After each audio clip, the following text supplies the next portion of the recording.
अभी मैं जा रही हूँ मेरा फ्रेंड का जगह पे और उसको मिलते हो सीधा लाओ सीधा भाग यार इधर भाग नंग रीड बर्थडे मनावा नुपी ने जिसे मोइदा विजिट तौबा ngasi Hồi hay 25,000 the AC này ngam không gọi là office lo mà hay room tận tí mình family là bao nhiêu người ta hay là đôi cooler cái này này ngam thì 25 là minimum đó có room office lo mà room này nãy mà support ha hay room hay AC अलग ना ना नहीं है mà hay tuần này bathroom अलग से हाँ ठीक है है washroom अलग अगर रहेंगे तो clean कर देगा ना hay box boy ka bol na ngam de har na ko na room tre bunga AC room ka thom kitchen Allah ko 25,000 balcony ani mak la yo yam phai ko adu chu katang ne phai pham da balcony na open space वो अच्छा है यार अच्छा है लेकिन room हाँ सफाई किया तो अच्छा होंगे 80 सौ दी लेके ने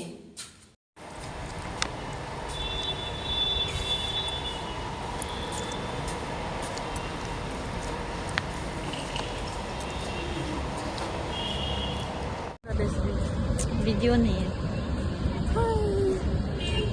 बैक कैमरा दो से कापो हजिक से आई लोग थुंगोई नार तुम लेने माना से बात हो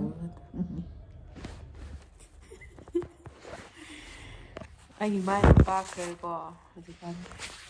ai gi mai na pa ai mon de kamai ai gi mai sụp cháo ai no bu sung am de energy lete na bi mungwe li dang i phone da ke ro na ba gi ne dang na ba gi si wai do dum mo sin ba ne ai su na ba matam na mai to isa no ngai chwe di ko dum tao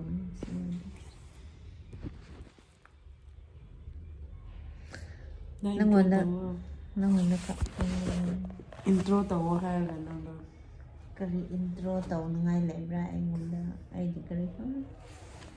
nang ming khang da bra kari gi ai gi ming hai gi ro hi guys nang ngau my best friend da go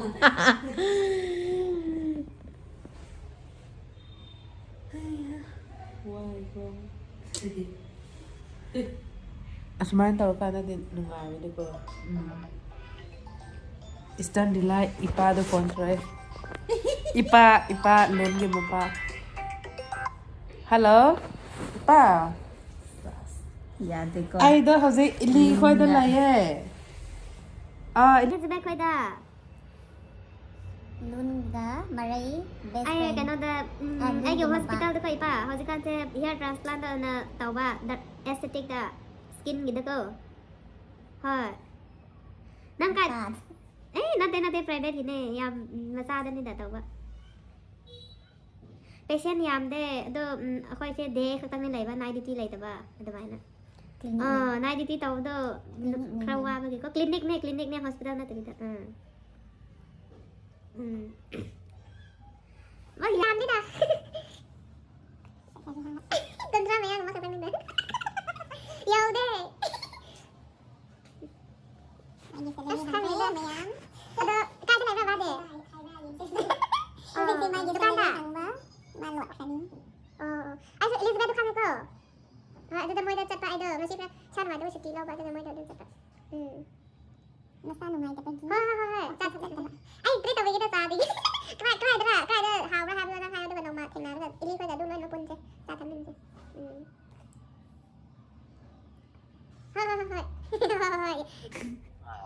Thôi phải đi thôi yam nungai re ba thôi nungai thôi Delhi đó live ba nungai bra ba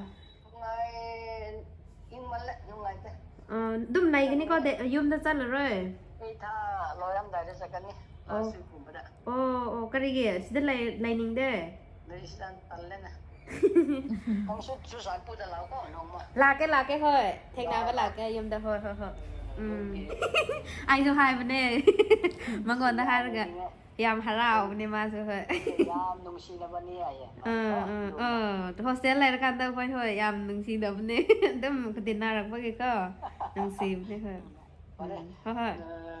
nang nong mà lão có珠山部的。thôi là cái vào thôi ta thong cái này nang lá đi. Thong cái này mà có. yam hao na ra xem nào mà là cái thôi yam tụi này đó thôiทำไปนั่งนอกภาษา นั่นแต่นั่งยี best friend รุ่นยีมาปารุ่นในยังประกันได้ย่ำนกนิ่งกันนี่บะสิ así thế là nông si vấn đề đơn ai khăng là mà còn đã cầu rộng tôi yam thấy có hai là rau này mà นั่งเกาลักไปยีมาด้วยยำหนุ่งสีรำกันนี่บะ thôi mà sao mai hai ye นั่งนะก็กระไรสระ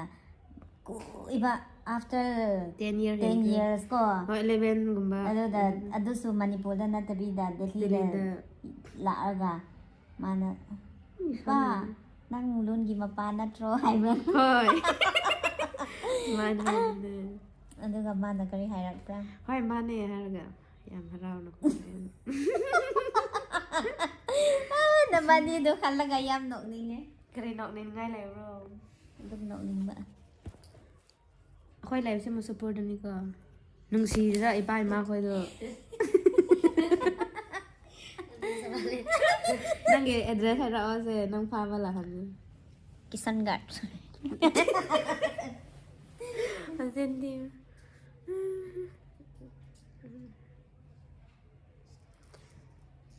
mel hồi nu ซิมปุยนะ đi นับสุดท้าย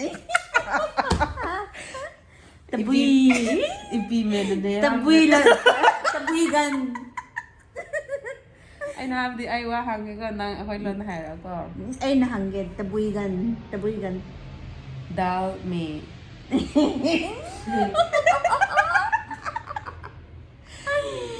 โอ้ยซิมปุยนะ how นั่นที่ไอ้คุยล้นได้หายเนี่ยนั่น Zimpuina means lung sabo. No. ตะบุยสุบัมตอง Kem to din nang do Morris na lay na. ไอ้คุยล้นได้หายบ่ให้เด้นางตะบุยสุบัมตอง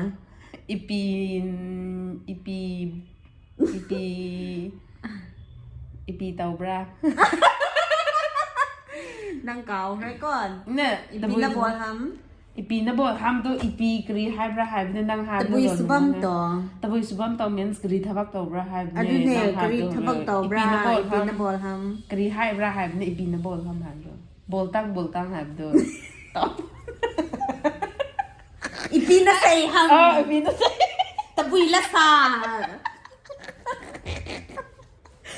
Ay na ham do. Asa ipi na bol ham do kri thabak to bra hai bra. ตะบุยสุบัมตอง Acha. ตะบุยละซา Ipi na say ham. Nang do นับ zida ตัวทา ko na dai krabi. เนี่ยนั่นเตไอ้จีวีดับปี้แต่ไหนเมื่อกี้เก่าครับเนี่ย Ziri da lai bagi kawai hai ziri lai bagi nang khang raga. นั่นไอ้ดินังกาโรสการูมไอ้คุยรูมรูมมาแต่ไหนแล้วก็นับปันนี่นักกบุยรองไม่เดียมามันเมื่อกี้ก็ไอ้ดูสักนักขังครับ Ni na สิดี complexion yam chi ko gira. สิไอโฟนเดียตุ้มเต่าเป็นเรียล Real na te real di hai na ti nang do yang ngau we du ga si do yung. เต่าเป็น Lai te dit. ขังเดี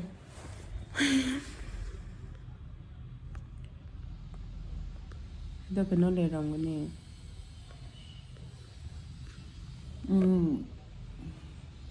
Du se khoi thok ra ni. Tang tang.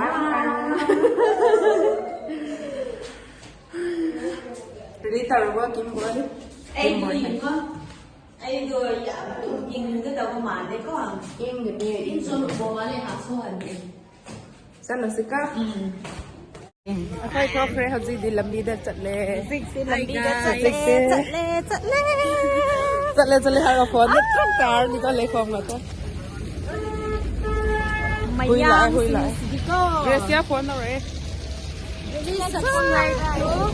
Sister Mary's Jenner. Yes.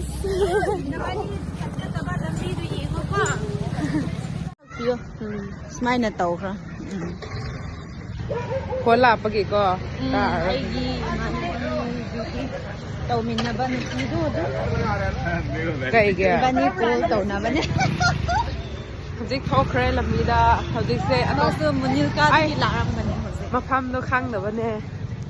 Duty have the evening duty ra. Ma night duty. Night duty nangon da khang pa. Hangrap pa na ba? May tik pa ngtang asi lekai se. Ay may tik pa do marak ka po ni. Ne Delhi sunate hoy tapase. Mafam do haira ne Delhi na vida kri hybrid no ido. Se Delhi se. Kukilen ne kukilen. Asi da to. Sanjo laye. Chaba haw kan ni.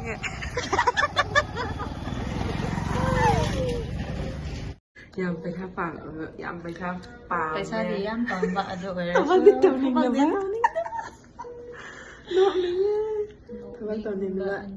ทำว่าตันว่าอันนี้เนี่ยด้วยประชาธิปไตยว่าด้วยกิจที่ต่ออะไร ไปเลยเด้วิดีโอนี่ เบคแคมราดูสุดทับ นั่งใช้เบกเดกับปลาฟรอนเดกับปลานั่งใช้ ในข้อมาด้วยยังว่าสิเซ่กรีเลยกายดูสุขังด้วยจังเลยสิ คุยรองไอซิวว่าน่ะจัดปานนี้ก็นั่ง เพื่อนกันตั้งไหนตั้ง ไอ้นะ ดีจังน้ำมันอาชีพปาร์คเซ่ควายกี่มวยเลยกายได้ควายป๊อปปูล่าไว้เป็นปาร์คเนี่ย next ละกันนะ มายังคุยดี every time ดุมพอมมากันเลยก็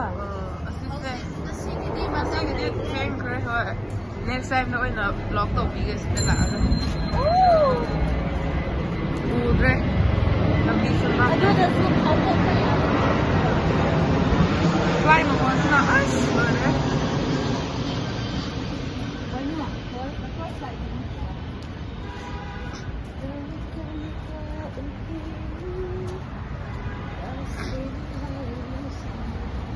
Bueno, ko to president na sige eh. Chicken ko man, chicken ko man.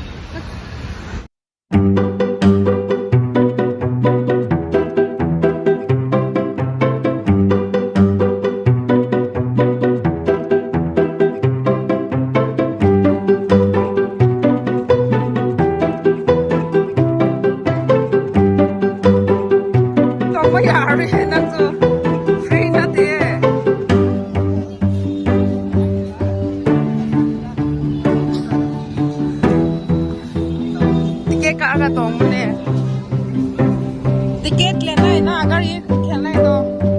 Ticket है कि free है ये ticket पड़ेगा ticket पड़ेगा ये गीला है कैसे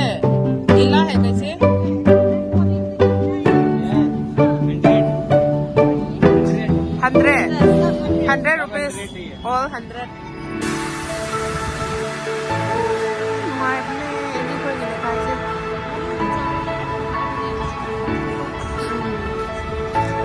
hꯧ직 se bani ngatang chang lo ki thola aga silabin kanda rasta ga bisi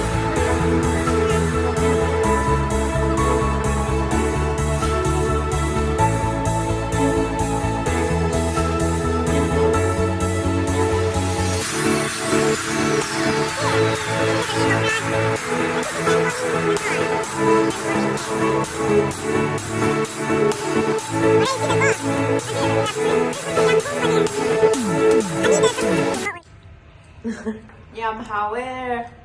จะฮาวกับกระดูกทูเลนนั่นน่าจะไว้บินส์กับสติกกี้ไรซ์กับปุ่นบินอะไรอยู่ 张曼多贝，可以让咱们还是个，张曼多贝多，不买茶。เอาบัตร เบอร์กอดปามเมื่อกี้ขัดหน้ากันเราไงเต่าเดิมกับประตูหลังน้องมิ้งเต่าก็น้องมิ้ง คนดูไกลน่ะ นั่งกับประตูเด่นแต่วันนี้ อีกนะวันนี้กับไอ้มาเลยอีวันนี้เสียสับทูมาเลยกันเนาะmusik sing ay sik kaya iliru na to bisa semrak pani siste chawai ga chahau ani ma kambi ba first time already ai bunsi da how ni ku sao ma se bi bi da ai first time already xem qua na manao na pi mà sao phải thế phải thế nãy thì ਅਸੀਂ first time order xem mà beans cái gì mà sao được hào hiจะhào cái ਅਸੀਂ là này beans cái mà cái rượu thu lên là năm nang bà lúc này thì sẽ first time thì tính bắt đầu rồi nè chào mừng tu bé to phong mai cha hai si saba loira ga phai khade munin ka da sa sene hare mo supur da lai ibani masud pol chat de ba munir ka munir ka ibani munir ka chat de ba ma office chat de ba ค่อยกิบลอกมาจ้ายิงมินนะเซ่ subscribe เลยค่อยเลยบ่เซmasud pol da ne เรนจะประกันดาบุอะไรกัน do asike lum ba do karino arum ba do nang khatang law ha ba ai na asike tang pi na live do pi de sai sa ye ba ba ai phobom do asike tang pi ya kan dar ba ti do yom da la ga si yang ne si ya bra ha ba ado kamai tang pi ano kamai ka tawa ha bra นั่งสุครามาทักตะวันขัดโลอิงเลยกันด้าเดี๋ยวก็สุดเกมอะไรดิอิงเนี่ยทำนี่จ้ะนั่งในวิดีโอเสียงตัวมันจะมังเลยยาเลย ใส่ตาเนี่ยอีลีนั่งเห็นมาแล้วเสียงเมาจริงๆอย่างโง่พี่ก็ต้องให้เราก็ให้พี่นะอิงเนี่ยฮะแล้วก็พี่จะเมาแล้วกันเลย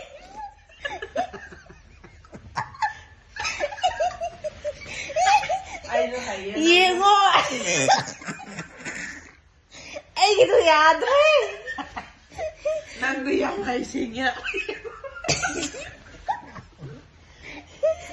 thì nó tiếc luôn mà nó tiếc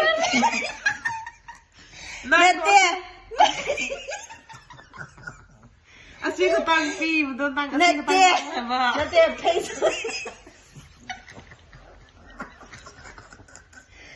ai hay cái gì ngô nó tiếc phi sụp video là lâu rồi lấy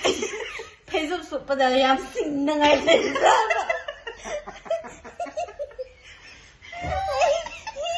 ai nói cái ma đó ở xí blanket room mà thế ma cái khát tăng lâu rồi anh còn đang xí pi hả gì đó nó tiếc anh đuổi nó thì cái gì năng gì mất cái này anh đừng có năng nó con em mà đi là con mà khát đó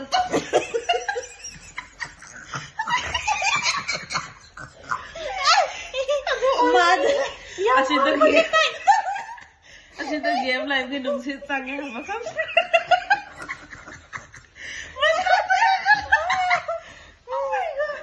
mà sao ta khá cả khá là level thôi mà lại in rồi bây giờ là ba in rồi lấy con thôi mà là tao đi game à tôi phi được phát ra tham môn này đang nghe đuôi giảm lâu không gì được thì nó